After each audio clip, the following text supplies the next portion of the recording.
Brought to you by KR Mangalam University. We provide you the platform to turn your dreams into reality. Give wings to your aspirations with KR Mangalam University.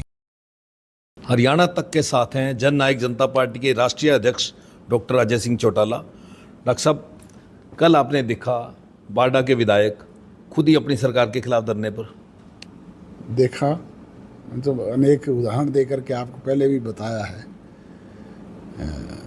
उनके जो सत्ता में बैठे हुए लोग हैं, उनके मंत्रिमंडल के लोग, उनके विधायक अपनी ही सरकार के खिलाफ इस तरह के फैसले करते हैं, बातें कहते हैं, तो ये कहीं ना कहीं अनरेस्ट झलकता है। इससे पहले दादा गौतम ने कहा विधायक और सांसद की नहीं चलती, कोई पूछता ही नहीं है। हाँ, दादा गौतम क्यों, अनेक इस तरह के सांसद और विधायक उनके मंत्री रहे हैं जिन्होंने अपनी सरकार के खिलाफ नाराजगियां जाहिर की है। सरकार ने 100 दिन के बाद श्वेत पत्र जारी किया था। अब 8 महीने लगभग हो चुके हैं। सरकार को किस तरह से देखते हैं? सरकार तो है ही नहीं, अब तो पूरी तौर पे ब्यूरोक्रेट का राज है। आज सरकार जो है वो कुछ ब्यूरोक्रेट मिलकर के चला रहे हैं। हर सरकार रेवेन्यू के लिए शराब के ठेके नीलाम करती है, लेकिन 300 ठेके ऐसे हैं जिनकी नीलामी नहीं हो सकी।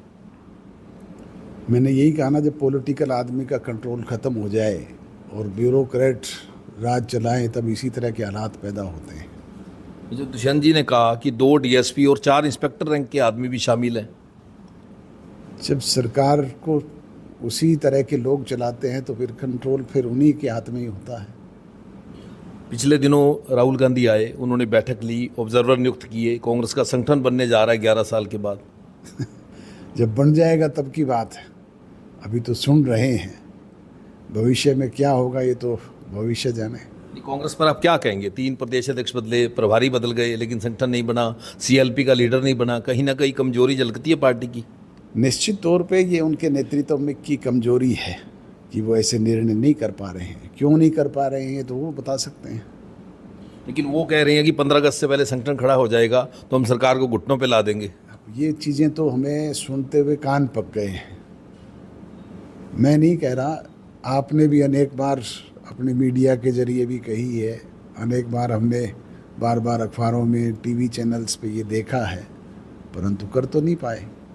प्रदेश की लॉ एंड ऑर्डर की अगर हम बात करें, जो इस समय कानून व्यवस्था का हालात है, आपके भाई जो अभय सिंह ने ये कहा कि मुझे एक दिन का सीएम बना दो, प्रदेश से सब गुंडागर्दी खत्म हो जाएगी। प्रजातंत्र में कौन किसको बना दे ये फैसला कोई राजा के बेटे थोड़े ही हैं जो राजा ने करना है, राज तिलक करना है।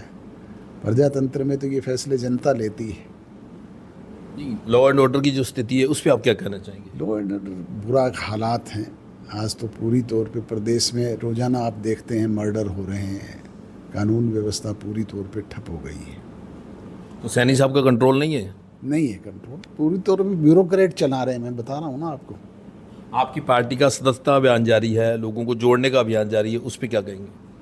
हम अपना प्रयास कर रहे हैं, लोगों के बीच में जा रहे हैं। लोगों के बीच में जा कर के जो देवीलाल की प्रति सोच रखने वाले लोगों को अपने पार्टी के सदस्य बना रहे हैं और उन्हीं में से चुन करके हम अपना संगठन खड़ा करने का काम प्रदेश स्तर पे करेंगे। ये थे डॉक्टर अजय सिंह चौटाला, जिन्होंने अपने पार्टी विस्तार का भी बताया और प्रदेश की लॉ एंड ऑर्डर की जो इस समय स्थिति है उस पर चिंता व्यक्त की। हरियाणा तक के लिए सिरसा से बलजीत सिंह।